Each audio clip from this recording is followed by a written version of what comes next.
সবাই স্ক্রিনটি দেখতে পাচ্ছ? জি ম্যাম। ওকে, আজকে আমরা ইগনিয়াস রক থেকে শুরু করব, মানে রক থেকে অ্যাকচুয়ালি শুরু করব। তো রক হচ্ছে তোমার তিন ধরনের হয়ে থাকে। একটা হচ্ছে তোমার ইগনিয়াস রক, একটা হচ্ছে তোমার সেডিমেন্টারি রক, আরেকটা হচ্ছে তোমার মেটামরফিক রক। তো আমরা আজকে ইগনিয়াস রকের থেকে শুরু করব, নেক্সট থেকে তারপরে আবার তোমার সেডিমেন্টারি, তারপর মেটামরফিক, এভাবে আমরা ক্রমিক অনুযায়ী আসব। আচ্ছা, এখন তোমাদের এই শীটটা আমি তোমাদের গুগল ক্লাসরুমে আপলোড করে দিয়েছি আজকে। এটা ডাউনলোড করে নিও তোমাদের সুবিধা মতো অনুযায়ী। তো প্রথমেই আসো, আমরা একটু চিন্তা করি রক বা পাথর এই সম্পর্কে। তোমরা তো মানে মোটামুটি দেখেছো, মানে পাথর তো সবাই দেখেছো, তাই না? জি ম্যাম। হ্যাঁ, তো এখন আসো, এটা যদি আমরা থিওরিটিক্যালি কিছু বলতে চাই তাহলে জিনিসটা কি? জিনিসটা হচ্ছে তোমার এটা একটা hard material, as well as এই ম্যাটেরিয়ালটা তোমার ন্যাচারালি তৈরি হয়। এবং ন্যাচারালি তাহলে কিভাবে তৈরি হয়? ন্যাচারালি তৈরি হয় হচ্ছে তোমার বিভিন্ন মিনারেলস এর সমন্বয়ে। এখন মিনারেলস কি? মিনারেলস বলতে আমরা বোঝাই, মনে করো কোনো কোনো রক তোমার আয়রন দ্বারা তৈরি হতে পারে, আয়রন থাকতে পারে তার মধ্যে ম্যাগনেসিয়াম থাকতে পারে, তার মধ্যে ম্যাঙ্গানিজ থাকতে পারে, বিভিন্ন তার মধ্যে অক্সিজেনের সাবস্টেন্স থাকতে পারে, তার মধ্যে কার্বন থাকতে পারে। এই যে বিভিন্ন সাবস্টেন্স গুলো একসাথে যুক্ত হয়ে হয়তো বা এক একটা এক এক ধরনের তোমার মিনারেল তৈরি হয়। এই মিনারেলের সমন্বয়ে আবার তৈরি হয় হচ্ছে তোমার কি? রক। আর রক কোন জিনিসকে বুঝি? যেই গুলো তোমার আমরা আর্থের এক্সপোজড অবস্থায় দেখতে পাই, আর্থের উপরে এক্সপোজড অবস্থায় দেখতে পাই। আবার অনেক সময় হতে পারে এই এক্সপোজড অবস্থায় থাকা সহ আর্থ ক্রাস্টের ভেতরেও আমরা কি করতে পারি, ভেতরেও তোমার রক গুলো থাকতে পারে। তো সংক্ষেপে যদি আমরা বলি রক জিনিসটা কি, রক জিনিসটা হচ্ছে তোমার একটা হার্ড অ্যাজ ওয়েল অ্যাজ একটা মিনারেলের দ্বারা তৈরি একটা ম্যাটেরিয়াল, সেটাকে আমরা বলে থাকি হচ্ছে তোমার কি? রক। এখন আসো, বিভিন্ন ধরনের রক হতে পারে। কি কি? একটা হচ্ছে ইগনিয়াস রক, একটা হচ্ছে তোমার সেডিমেন্টারি রক, আরেকটা হলো তোমার মেটামরফিক রক। তো আজকে আমাদের পড়াশোনার যে আলোচ্য বিষয় সেটা হচ্ছে তোমার কি? Igneous rock. আমরা আজকে ইগনিয়াস রক নিয়ে ডিটেলস আলোচনা করব। এক ক্লাসেই হবে না, হয়তোবা এই উইক লেগে যেতে পারে। তো ইগনিয়াস রককে আমরা প্রথমে পড়াশোনা করব, তারপর আস্তে আস্তে বাকি রকগুলো সম্পর্কে আলোচনা করব। তো রক জানার আগে আমাদের রকের সাইকেলটা, যে রক যে তৈরি হচ্ছে, কিভাবে তৈরি হচ্ছে, আসলে কি এটা একবার তৈরি হয়ে শেষ হয়ে যাচ্ছে নাকি এটা কন্টিনিউয়াস প্রসেসে একটা থেকে আরেকটা, আরেকটা থেকে আরেকটা এভাবে তৈরি হয়ে যাচ্ছে, সেই জিনিসটা আমরা দেখব কোথায়? আমরা দেখবো হচ্ছে তোমার রক সাইকেলে। রক সাইকেলটা অনেক ইম্পর্ট্যান্ট, রক সাইকেলটা সবাই একটু মাথায় রেখো। তো প্রথমে রক সাইকেলের সর্বপ্রথম যে এলিমেন্টটা কাজ করে থাকে সেটা হচ্ছে ম্যাগমা। এখন ম্যাগমাটা কি? ম্যাগমা হচ্ছে, আমরা যদি একটা পৃথিবীর কথা চিন্তা করি, পৃথিবী থেকে এই যে ভূপৃষ্ঠের উপরিভাগে তাপমাত্রা বেশি না ভূপৃষ্ঠ থেকে যত ভেতরে যাওয়া হয় সেদিকে তাপমাত্রা আস্তে আস্তে বাড়তে যত থাকে না ভেতরে যাবে কমতে থাকে? কি বলতো? বাড়তে থাকে ম্যাম। বাড়তে থাকে, হ্যাঁ। তো হ্যাঁ, তো ভূপৃষ্ঠের ভেতরে যদি আমরা যেতে থাকি তাহলে সেই জায়গায় আমাদের তাপমাত্রা আস্তে আস্তে কি হতে থাকে? আস্তে আস্তে বাড়তে থাকে। তো আমরা ভূপৃষ্ঠের একদম মাঝখানের যে পয়েন্টটা, ঠিক আছে, আর্থের ভেতরকার যে পয়েন্ট, সেটাকে আমরা বলে থাকি হচ্ছে কি? কোর। এটাকে বলে থাকি হচ্ছে কোর।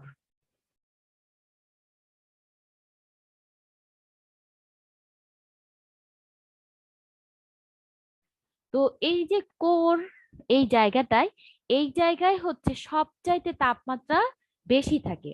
এবং যেখানে তাপমাত্রা বেশি সেখানে যদি কোনো ম্যাটেরিয়ালস থাকে বা যেখানে যদি কোনো ধরনের কোনো সাবস্টেন্স থাকে, তাহলে সেটা কোন অবস্থায় থাকবে বলো তো?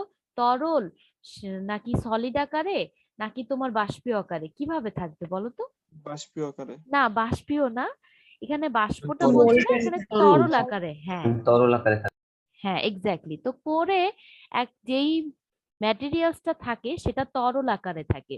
তো এই কোরে যে ম্যাটেরিয়াল অথবা যে মিনারেলের সমন্বয়ে যা থাকে, যেই সাবস্টেন্স গুলো থাকে, সেটাকেই আমরা বলে থাকি হচ্ছে তোমার কি, ম্যাগমা। এই ম্যাগমা হচ্ছে রক সাইকেলের শুরু হওয়ার প্রধান এলিমেন্ট, প্রথম এলিমেন্ট। এরপরে কি হয়, এরপরে এই ম্যাগমাটা কি হয়, যখন আস্তে আস্তে ভলকানিক ইরাপশনের কারণে, ভলকানিক ইরাপশনটা কি, আগ্নেয়গিরির অগ্নুৎপাত, এই জিনিসটার কথা তো আমরা সবাই শুনেছি, শুনেছি না? জি ম্যাম। জি হ্যাঁ, তো আগ্নেয়গিরির অগ্নুৎপাতে এই যে ম্যাগমা আস্তে আস্তে কি হতে থাকে, মনে করো এটা যদি আমার পৃথিবীর সেই কোরটা চিন্তা করি, তো এরকম করে আমার কি হতে থাকে, আস্তে আস্তে এই যে ভলকানিক ইরাপশন গুলো হতে থাকে। তো এইখানে পদার্থটা কি অবস্থায় ছিল, একদম কোরে গলিত অবস্থায় ছিল। তারপরে আস্তে আস্তে সে যখন কি হতে থাকে, সে যখন উপরে উঠতে থাকে, তখন কি হয়, এখানের যে তাপমাত্রাটা ছিল, আস্তে আস্তে তাপমাত্রা আবার আমাদের কি হতে থাকছে, কমতে থাকছে। তো তখন কি হয়, এই ম্যাগমাটা যত উপরের দিকে উঠতে থাকে, তত সেই জিনিসগুলো শীতল হতে থাকে। তো শীতল হতে হতে অনেক সময় হয় কি, এই ভেতরেও কিছু রক ফর্মেশন হতে পারে। আবার তোমার আর্থ ক্রাস্টের এই যে ভলকানিক ইরাপশন বাইরে আসার পরেও এই জায়গায় ঠান্ডা হয়ে কিছু রক তৈরি হতে পারে। তো এই যে ম্যাগমা থেকে সেটা আর্তের ভেতরেও যে রক তৈরি হলো, আর আর্তের বাইরে এসেও যে রক তৈরি হলো, এই সমগ্র বিষয়টাকেই আমরা বলছি হচ্ছে কি, ইগনিয়াস রক। তাহলে আমরা বলতে পারি ম্যাগমা ঠান্ডা হয়ে যেই রকে পরিণত হয়, সেটা হচ্ছে তোমার ইগনিয়াস রক। ক্লিয়ার সবার কাছে এতটুকু? জি ম্যাম। হ্যাঁ। এরপরে যখন আমরা ইগনিয়াস রক তো ফর্মেশন হয়ে গেল, তখন আরেক ধরনের রক তৈরি হয়, সেটা হচ্ছে সেডিমেন্টারি রক। এখন ইগনিয়াস রক থেকে কিভাবে সেডিমেন্টারি রকটা তৈরি হয় সেটা আসো আমরা একটু দেখি। ইগনিয়াস রক তো উপরে আসলো, এই যে আর্টের উপরে এখানে কিছু ইগনিয়াস রক তো তৈরি হলো, তাই না, এই জায়গায় এই যে আর্ট কাস্টের উপরে। এখন এখানে যেহেতু কিছু ইগনিয়াস রক আমাদের তৈরি হয়ে গিয়েছে, সেই রকগুলো আস্তে আস্তে কি হয়, ওয়েদারের ইফেক্টের কারণে অথবা ইরোশনাল কোনো প্রসেসের কারণে, ওয়েদারের ইফেক্ট কি হতে পারে, সেখানে এমন হতে পারে যে বৃষ্টিপাত হতে পারে, সেখানে বায়ুমণ্ডলের কোনো উইন্ডের একটা ইফেক্ট থাকতে পারে, তারপরে হচ্ছে তোমার সানের ইফেক্ট থাকতে পারে, মানে সূর্যের একটা ইফেক্ট থাকতে পারে, তারপর বৃষ্টির মানে বৃষ্টির ইফেক্ট, সূর্যের ইফেক্ট, অথবা তোমার হচ্ছে উইন্ডের ইফেক্টের কারণে এই যে আর্তের উপরে সৃষ্ট হওয়া যে রকগুলো, সেগুলো আস্তে আস্তে কি হতে পারে, সেগুলো আস্তে আস্তে ভেঙে যেতে থাকে। যখন বড় একটা জিনিস ছোট ছোট ছোট ছোট কণায় ভেঙে যায়, তখন সেই ছোট ছোট কণাগুলোকে আমরা বলে থাকি হচ্ছে তোমার কি, সেডিমেন্ট। ক্লিয়ার? জি ম্যাম। হ্যাঁ। এই সেডিমেন্ট গুলো কি হয়, সেডিমেন্ট গুলো আস্তে আস্তে এক জায়গা থেকে, মনে করো এই যে ছোট ছোট ছোট ছোট এরকম পার্টিকেলে পরিণত হলো, এই পার্টিকেল গুলো তো এক জায়গায় থেমে থাকবে না, তাকে কেউ না কেউ কি করতে পারে, কেউ না কেউ তোমার এই সেডিমেন্ট গুলোকে বহন করে নিয়ে যাবে। এখন সেডিমেন্ট গুলোকে কে বহন করে নিয়ে যাবে, হতে পারে বাতাস বহন করে নিয়ে যেতে পারে, হতে পারে তোমার রানিং ওয়াটার বা নদীর পানি, বৃষ্টির পানি, লেকের পানি, কেউ না কেউ এই সেডিমেন্ট গুলোকে কোনো না কোনো জায়গায় বহন করে নিয়ে যাবে। এখন আজন্ম জন্ম জন্মান্তরেই তো এই সেডিমেন্ট বহন করে নিয়ে যাবে না, তাই না, কখনো না কখনো এই সেডিমেন্ট গুলো কোথাও না কোথাও গিয়ে কি করবে, সেটেল ডাউন করবে। এখন সেটেল ডাউন করলেই কি হবে না, রকে পরিণত হবে না। তার কারণ কি, মনে করো এই কণাগুলো এরকম এক জায়গায় সেটেল ডাউন করলো, সেটেল ডাউন মানে তো সবাই বোঝো যে এক জায়গায় থেমে গেল, তাই তো। এখন থেমে যাওয়ার পরেই সেখানে সেডিমেন্টের রক তৈরি হয়ে যাবে না, সেখানে সেডিমেন্টের রক তৈরি হতে কি করতে হবে, এই যে পার্টিকেল গুলোর মাঝখানের যে গ্যাপ গুলো আছে, এই গ্যাপ গুলো কোনো না কোনো ভাবে কি হতে হবে, কোনো না কোনো ভাবে তোমার পূরণ হতে হবে। এখন পূরণটা বিভিন্ন ভাবে হতে পারে, হতে পারে এই গ্যাপ গুলোর মধ্যবর্তী কোনো জায়গায় কোনো সিমেন্টিং ম্যাটেরিয়াল গুলো আসতে পারে, হতে পারে এই গ্যাপ গুলোর কেউ না কেউ এসে চাপ দিয়েছে, তার কারণে এই গ্যাপগুলো পূরণ হতে পারে। তারপরে কি হবে, তারা একটা কম্প্যাক্টেড অবস্থায় এই যে এরকম লেয়ারে লেয়ারে সারি সারিবদ্ধভাবে তোমার একটা রক ফর্মেশন হবে। সেই রকটাকে আমরা বলছি হচ্ছে তোমার কি, সেডিমেন্টারি রক। ক্লিয়ার? জি জি ম্যাম। ভাই। হ্যাঁ, এখন সেডিমেন্টারি রকও আবার কি হতে পারে, এই যে সেডিমেন্টারি রক এই যে সারি সারিবদ্ধভাবে আমাদের যে তোমার মনে করো থাকলো, বা সারি সারিবদ্ধভাবে যে পড়ে থাকলো, সেটাও আবার কি হতে পারে, ওয়েদারের ইফেক্টের কারণে এটাও আস্তে আস্তে ছোট ছোট কণায় ভাগ হয়ে আবার সেডিমেন্টে পরিণত হতে পারে, আবার কম্প্যাক্টিং অথবা সিমেন্টিং কারণে সেখান থেকে আবার সেডিমেন্টারি রক তৈরি হতে পারে। এটা গেল একটা প্রসেস। তো প্রথমে এরপরে আসো, সেডিমেন্টারি রক থেকে আবার কি হতে পারে, মেটামরফিক রক তৈরি হতে পারে। ইগনিয়াস রক থেকেও মেটামরফিক রক তৈরি হতে পারে। কিভাবে, একটু সিম্পলি আমি বলে দেই, এটা ডিটেলস পরে যখন মেটামরফিক রক পড়বো তখন আলোচনা করব। ইগনিয়াস রক আর সেডিমেন্টারি রক এই দুইটা রকই যখন হিট অথবা প্রেসারের এখানে চেঞ্জ হয়, মনে করো এই যে আর্তের উপরিভাগে যেই তোমার ইগনিয়াস রক গুলো ছিল, অথবা এই যে লেয়ারে লেয়ারে আমাদের যে সেডিমেন্টারি রক গুলো তৈরি হলো, সেখানে কি হতে পারে, এই জায়গাটায় আর্থের টেম্পারেচার মনে করো এক সময় 40 ডিগ্রি সেলসিয়াস তাপমাত্রা থাকলো, কোনো এক সময় সেখানে মনে করো 50-60 ডিগ্রি সেলসিয়াস তাপমাত্রা চলে আসলো, অথবা এইখানে অ্যাটমসফেরিক যে প্রেসারটা বা এখানে যে প্রেসারটা কাজ করছিল এই পার্টিকেল গুলোর মধ্যে, তার অ্যাটমসফেরিক প্রেসার বলো বা এখানে যে প্রেসার বলো সেটা চেঞ্জ হয়ে গেল। চেঞ্জ হওয়ার পরে কি হয়, এই যে সেডিমেন্টারি রকটা মধ্যে যে ধরনের মিনারেল পার্টিকেল থাকে, সেই মিনারেল গুলো আস্তে আস্তে ভেঙে অন্য ধরনের মিনারেলসে পরিণত হয় বা অন্য ধরনের শেপে চলে আসে, তখন তৈরি হয় হচ্ছে তোমার সেডিমেন্টারি রক। তো অ্যাকচুয়ালি সেডিমেন্টারি রক আর ইগনিয়াস রকের উপরে যদি তাপ অথবা প্রেসারের চেঞ্জের কারণে তাদের মধ্যকার যদি মিনারেলস এর কোনো ধরনের কোনো পরিবর্তন হয়, তখন যেই রকে পরিণত হয় সেটা হচ্ছে তোমার মেটামরফিক রক। মেটামরফিক রক থেকেও আবার ওয়েদারিং ইরোশনের কারণে কি হতে পারে, সেডিমেন্ট তৈরি হতে পারে। তো মেটামরফিক রক আবার কি হয়, আবার বেশি যদি তাপমাত্রা এর উপর চলে আসে, তখন সে গলিত অবস্থায় চলে যায়, তারপরে আস্তে আস্তে এই মেল্টিং পয়েন্টে যখন চলে গেল, তখন সেখান থেকে আবার তৈরি হলো ম্যাগমা। তো এই সাইকেলটা অ্যাকচুয়ালি চলতে থাকে। তো আমি যদি সংক্ষেপে জিনিসটা বলতে থাকি বলে বলে থাকি, তাহলে সারমর্মটা এরকম দাঁড়ায়, সেটা হলো প্রথমে ম্যাগমা থেকে তৈরি হয় হচ্ছে ইগনিয়াস রক, ম্যাগমা ঠান্ডা হয়ে তৈরি হয় ইগনিয়াস রক। ইগনিয়াস রকের উপর যদি কোনো ধরনের ওয়েদার অথবা ইফেক্ট থাকে, তখন সেখান থেকে তৈরি হয় সেডিমেন্ট। সেডিমেন্ট গুলো আস্তে আস্তে কম্প্যাক্ট অথবা সিমেন্টিং অবস্থায় চলে গেলে লেয়ারে লেয়ারে ফর্মেশন হয় সেডিমেন্টারি রক। আর সেডিমেন্টারি রক অথবা ইগনিয়াস রকের উপর যদি কোনো ধরনের তাপমাত্রা অথবা প্রেসারের কোনো ধরনের চেঞ্জ হয়, তখন তৈরি হয় মেটামরফিক রক। আবার মেটামরফিক রক আবার যদি গলে যায়, তখন তৈরি হয় হচ্ছে ম্যাগমা। এভাবে এই সাইকেলটা জন্ম জন্মান্তরেও তোমার শেষ হয় না, এটা চলতে থাকে এই সাইকেলটা। ক্লিয়ার সবার কাছে? জি ম্যাম। জি আমি কি ম্যাম। বুঝাতে পারলাম? জি জি ম্যাম। ম্যাম। হ্যাঁ, আচ্ছা, ঠিক আছে।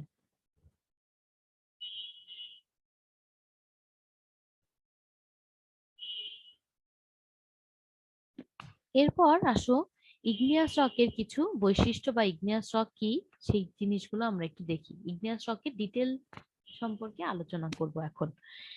এখন ইগনিয়াস রক হচ্ছে তোমার কি, তিনটা রক ফ্যামিলি, মানে তিনটা রক ফ্যামিলি বলতে ওই যে তিনটা রকের কথা বললাম, তার মধ্যে একটা রক হচ্ছে কি রক, ইগনিয়াস রক। হ্যাঁ, এখন এখানে কি বলেছে দেখো, continental and oceanic crust are made of igneous rock.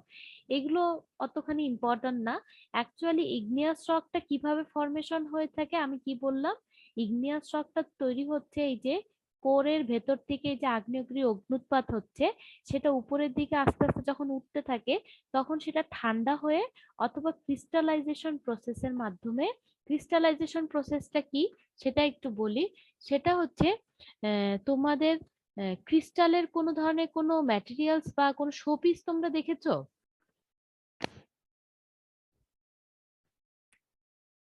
ক্রিস্টালের কোনো শোপিস, কাচের চকচক করে এরকম কোনো শোপিস তোমরা দেখেছো? জি ম্যাম। হুম। তো এটা এখানে জিনিসগুলো কি অবস্থায় থাকে, এখানে ম্যাটেরিয়ালস গুলো তোমার কম্প্যাক্টেড অবস্থায় থাকে।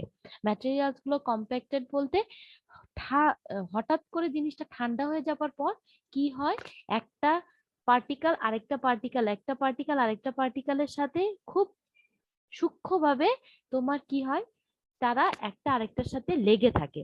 এই যে যে প্রসেসটা, সেটাকে আমরা বলে থাকি হচ্ছে তোমার ক্রিস্টালাইজেশন প্রসেস।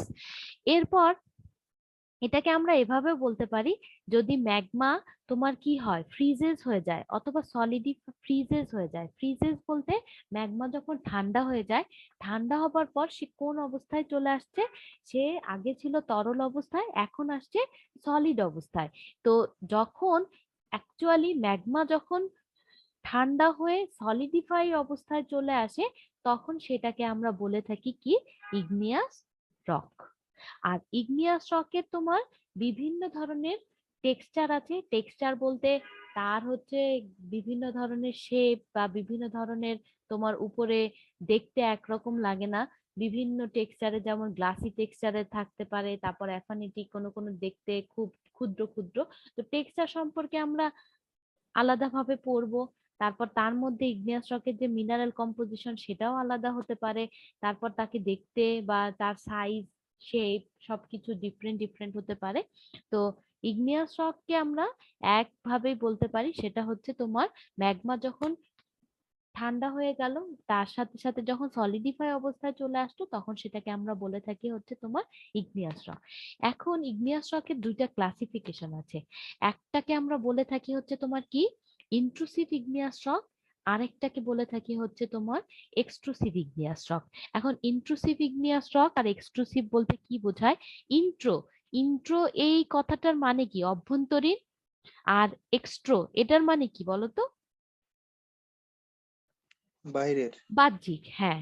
তো এইখানে এই যে এটা হচ্ছে তোমার, ধরে নাও তোমার আর্ট ক্রাস্ট, এই আর্টের কোরটা, এখানে থাকছে ম্যাগমা। এই ম্যাগমাটা যত উপরের দিকে উঠছে, তত কি হচ্ছে, সলিডিফাই হচ্ছে। তো সলিডিফাই হওয়ার পরে এই লেয়ারে, এই যে ভেতরের মধ্যে যেই ইগনিয়াস রকটা ফরমেশন হলো, বা এই জায়গাটা, এই ভেতরে পোর্শনে যে ইগনিয়াস রকটা ফরমেশন হয়, সেটাকে আমরা বলে থাকি হচ্ছে তোমার ইন্ট্রুসিভ ইগনিয়াস রক। আর যখন এই যে আগ্নেয়গিরির অগ্নুৎপাত হলো, তারপরে এইখানে এই যে এই জিনিসগুলো যখন সলিডিফাই অবস্থায় আসলো, সলিডিফাই হয়ে যেই রকটা ফরমেশন হলো, সেটাকে আমরা বলে থাকি এক্সট্রুসিভ ইগনিয়াস রক। তো ম্যাগমা ঠান্ডা হয়ে যখন ভেতরে ইগনিয়াস রক তৈরি করবে, তখন সেটাকে বলে থাকি হচ্ছে ইন্ট্রুসিভ ইগনিয়াস রক। আর ম্যাগমা ঠান্ডা হয়ে যখন বাইরে, ম্যাগমা যখন বাইরে আসবে, তখন সেটাকার আরেকটা নাম আছে। ম্যাগমা যখন ভেতরে থাকে, তখন এই যে এই গলিত জিনিসটা যখন ভেতরে থাকে, তখন সেটাকে আমরা বলি ম্যাগমা। আর ম্যাগমা যখন এই ভলকানিক ইরাপশনের কারণে বাইরে আসে, তখন সেটাকে আমরা বলে থাকি হচ্ছে লাভা। এই লাভা ঠান্ডা হয়ে যেই ইগনিয়াস রকটা ফরমেশন হয়, সেটাকে আমরা বলে থাকি এক্সট্রুসিভ ইগনিয়াস রক। ক্লিয়ার? জি ম্যাম। সবার কাছে কি এতটুকু ক্লিয়ার? জি ম্যাম। আচ্ছা, 134 আছো?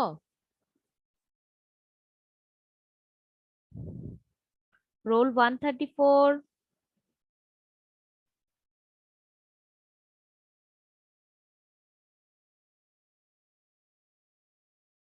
রোল 134 আছো?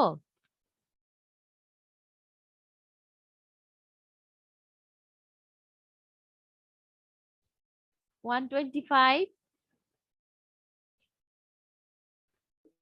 Yes ma'am. বলো তো ম্যাগমাটা কি? মিস ম্যাগমা হচ্ছে একদম ভূপৃষ্ঠের অভ্যন্তরে করে যে ইয়াটা থাকে, মানে ওইটা। পরে যে ম্যাটেরিয়ালটা থাকে সেটা, তাই তো? জি ম্যাম। আচ্ছা, এইটা। আর রোল 141। Yes ma'am. বলো তো ইন্ট্রুসিভ আর এক্সট্রুসিভ ইগনিয়াস রকের মধ্যে পার্থক্য কি? ইংলিশটা মানে ভিতরে থাকে আর ওটা হলো বাইরে থাকে। ও আচ্ছা, যাক, তাও তো পারছো, ভালো। আসো এখন আমরা জিওথার্মাল গ্রেডিয়েন্ট বলে একটা তোমার স্লোপ বা যাই কিছু হোক সেটা সম্পর্কে একটু জানার চেষ্টা করি। জিওথার্মাল গ্রেডিয়েন্টটা কি? জিওথার্মাল গ্রেডিয়েন্টটা হচ্ছে, আমরা আগেই বলেছি, যখন আমরা ভূপৃষ্ঠের উপর থেকে যত ভেতরের দিকে যেতে থাকবো তত কি হতে থাকবে, তাপমাত্রা বাড়তে থাকবে না কমতে থাকবে বলো তো? এটা মনে করো ভূপৃষ্ঠের উপরই ভাগ, আর এটা থেকে যত ভেতরে যেতে থাকছি তত কি হচ্ছে, তাপমাত্রা বাড়বে না কমবে? বাড়বে। বাড়বে বাড়বে। হ্যাঁ, এই যে ডেপথের সাথে সাথে বা তোমার এই যে আমরা ভেতরে গভীরতার সাথে সাথে আমাদের যে তাপমাত্রার যে চেঞ্জটা হচ্ছে সেটাকে আমরা বলে থাকি হচ্ছে কি, জিওথার্মাল গ্রেডিয়েন্ট। মানে ডেপথের সাথে সাথে টেম্পারেচারের যে চেঞ্জ সেটার একটা রেশিওকে আমরা বলে থাকি জিওথার্মাল গ্রেডিয়েন্ট। তো এখন জিওথার্মাল গ্রেডিয়েন্ট বা রাইজ ইন টেম্পারেচার কতটুকু হতে পারে? দেখা যায় যে প্রত্যেক কিলোমিটার, মনে করো 1 কিলোমিটার তুমি অতিক্রান্ত করলা, সেখানে টেম্পারেচারটা 10 ডিগ্রি থেকে 50 ডিগ্রির মধ্যে চেঞ্জ হতে পারে। মানে অ্যাভারেজ প্রতি কিলোমিটারে তোমার 30 ডিগ্রি সেলসিয়াস তাপমাত্রা করে তোমার চেঞ্জ হতে পারে। মানে 1 কিলোমিটার গেলা, সেখানে হতে পারে যে 10 ডিগ্রি, 20 ডিগ্রি, 30 ডিগ্রি অথবা 40 ডিগ্রি সেলসিয়াস তাপমাত্রা এরকম কি হতে পারে, বাড়তে পারে। তো এই যে তোমার ডেপথের সাথে সাথে তোমার টেম্পারেচারের যে চেঞ্জটা, এটা আমাদের একটা জরুরি বিষয়, কারণ আমরা কোন জায়গায় কোন অবস্থায় কি কি রক তৈরি হবে, কোন পরিস্থিতিতে কোন টেম্পারেচারে, সেটা জানার জন্য আমাদের কি করতে হবে, আমাদের এই জিওথার্মাল গ্রেডিয়েন্টটা জানা দরকার। তো সিম্পল কথায় যদি বলি, সেটা হচ্ছে ডেপথের সাথে সাথে টেম্পারেচারের চেঞ্জের যে রেশিও সেটাকে আমরা বলে থাকি জিওথার্মাল গ্রেডিয়েন্ট। এবং জিওথার্মাল গ্রেডিয়েন্টটা প্রতি কিলোমিটারে কতটুকু টেম্পারেচার চেঞ্জ হয়, প্রতি কিলোমিটারে 10 ডিগ্রি থেকে তোমার 50 ডিগ্রি সেলসিয়াস তাপমাত্রা চেঞ্জ হতে পারে। অ্যাভারেজ তোমরা ধরে নিতে পারো এটা 30 ডিগ্রি সেলসিয়াস তাপমাত্রা চেঞ্জ হতে পারে। ঠিক আছে?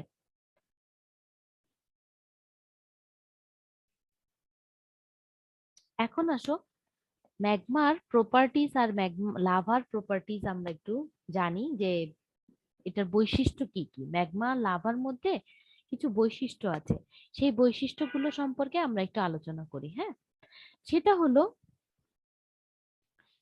ইগনিয়াস রক তোমার ডিরেক্টলি হোক আর ইনডিরেক্টলি হোক, সেটা ভেতরে হোক আর বাইরে হোক, যেভাবেই তৈরি হোক না কেন, সেটার সাথে কে কানেক্টেড? ম্যাগমা অবশ্যই কানেক্টেড।